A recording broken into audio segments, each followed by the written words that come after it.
A friend of mine from Philadelphia was a Carmelite monk.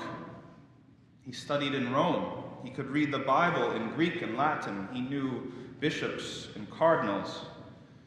A short time before he was ordained, he was doing some mission work trying to spread his faith when he encountered a Muslim, and they had an exchange. The Muslim said to him, "I'll become a Christian if you can answer just one question." "What's that?" he asked. "Show me just one place in the Bible where Jesus tells us to worship him." Immediately, the monk started listing the verses he had memorized by heart that the Christians have used in support for the Trinity for centuries. No, wait a second, the Muslim guy said. "I don't want something implied from the text. I don't want the words of the narrator. I want a direct quote from Jesus himself, telling me to worship him." The monk said he would go do some research and get back to him. They exchanged phone numbers. At first, the monk thought it was going to be easy to meet this challenge, but the more and more he looked and researched, the more frustrated he became that he could not find a direct quote. It did not seem to exist. And the more and more he thought about it, the more and more it bothered him. How could the most central and defining part of the Christian faith be based on such flimsy evidence? You would think that there would be direct quotes, that there would be explicit evidence for the Trinity on every page, but there wasn't. The divinity of Jesus, the idea of the Trinity, they were all based on interpretation and innuendo.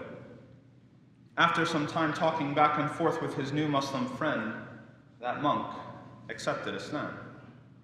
But that's not the point of this story. The point of the story is what happened next. First of all, he dropped out of the Christian order that he was a part of, and the Christian church was not happy. They actually called him from Rome, trying to persuade him to stay in the order. They told him that they would take care of him for life, that he could live out the rest of his days in Rome, hanging out with cardinals and bishops. Just forget about this Islam. He refused. Second of all, his family was furious. They had put him in the monastery in the first place. They were a Catholic family and they were proud of their son. Now that he was a Muslim, they disowned him. They kicked him out of the house.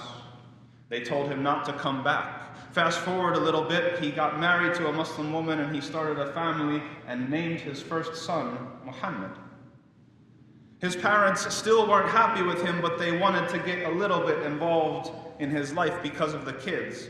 Still, his mother refused to call her grandchild by his first name, Muhammad. She could not bring herself to say the words. She would simply say him. That individual knows something about how the companions felt. Another friend of mine, also a convert, actually a classmate of mine in Medina, converted to Islam when he was 13 years old.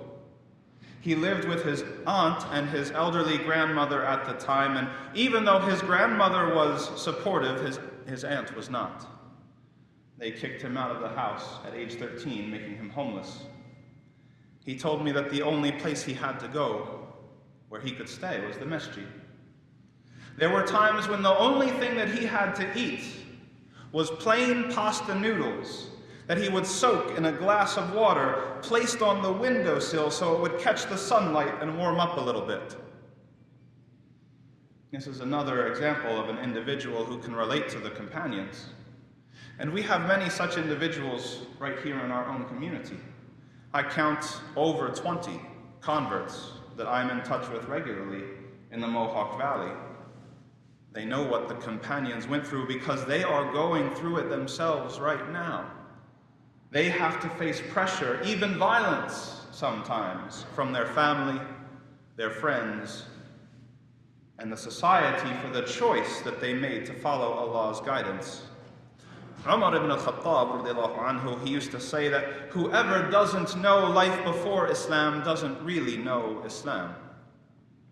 Sometimes when things are too comfortable for us, when they are handed to us on a silver platter, we don't appreciate it fully. Sometimes we take it for granted if we don't have to earn it ourselves. And when this happens, sometimes we give up too easily in the face of pressure. For every teenager who stops wearing hijab to fit in at school, there's a convert somewhere who is wearing hijab for the very first time and is worrying how her friends and family will react. For every teenager who asks people to call them Mo instead of Muhammad because they're shy about their name and they don't want to stick out, there's a convert somewhere changing their name to Muhammad or naming their own child Muhammad, despite the treatment that they're about to receive from their family or their friends. Even if you can't relate to our convert brothers and sisters because you were blessed with a head start, there's two very, very important ways that you can support people in their situation, the companions of our time. First, be easy with them and be gentle. Maybe the new person hanging around the masjid is like that 13-year-old convert with nowhere else to go. Maybe the person who shows up to iftar and heaps up a big plate of food and goes back for seconds, maybe he's been slow cooking noodles on the windowsill for the last week. You are only seeing people for a small snapshot of their lives, and you don't know what other struggles they are facing when they leave the masjid. Make the masjid a place of refuge for them. The second way to support them is to hold on to this gift of Islam and to hold on to it with pride. Don't give it up. Don't backslide. Be a role model of strength, of confidence, and of dignity. Hold on to your Islam and don't apologize for it. They need to see people who take breaks from work and school to make their prayers. They need to see people who are refusing pork and alcohol at work or at school. They need to see people fasting during Ramadan. You don't realize who's watching. There are people watching and taking courage from the example that you set. Remember, if Allah Azza wa Jal had willed, none of us in this entire masjid would have ever heard of Islam. But for whatever reason, Allah subhanahu favored us with guidance. You were given the single greatest gift that anyone could possibly be given. So now, what will you do with it?